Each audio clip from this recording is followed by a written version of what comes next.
In this tutorial, we're going to learn about JavaScript for loops. JavaScript has four main loop types: a for loop, a for in loop, a while loop, and a do while loop.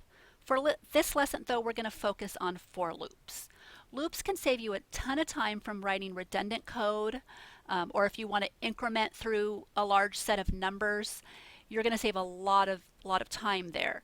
So in this example code I have here, I have a for loop, and within this for loop, I have three main statements, and each statement is separated by the semicolon. Your first statement here, which is my variable count, is basically defining a variable and setting that variable to your starting point. So I'm saying I want to start this at 1. The second statement is my ending point. So here I'm basically saying that I want to end this loop at 9, less than 10, which would be 9. And this second statement will always evaluate against the variable that you set in statement 1. Your third statement is basically incrementing your statement 1 each time. So here I'm saying add to my variable count each time it goes through that loop. Add 1 to that.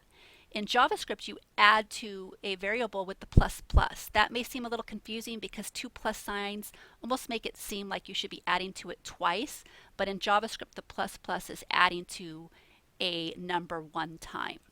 And then within my for statement, you'll see here I have a document.write, and I'm writing out the, let's just write out for now, I love to code.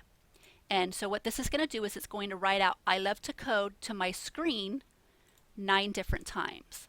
Let's demonstrate that. There you go. Now let's say if I didn't use a for loop and I wanted to write out the same thing 9 different times, I would have to write this code a ton of different times.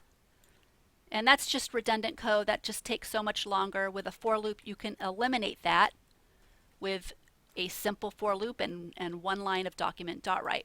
Let's demonstrate this a little bit differently so you can really see how this works. Rather than writing out I love to code, let's write out the actual count variable so you can see how this increments by 1 each time. So I'm going to write out the count, and then I'm going to add a break so each count displays on its own line.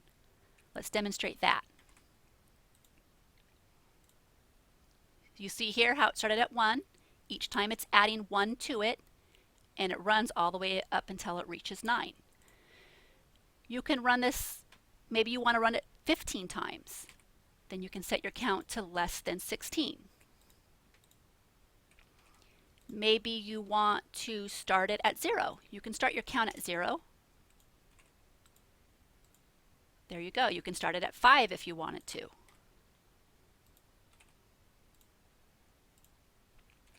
So this is a demonstration of for loops and showcases how you can really leverage a for loop to increment through a large set of numbers or write out content a lot of different times quickly without having to manually write that code.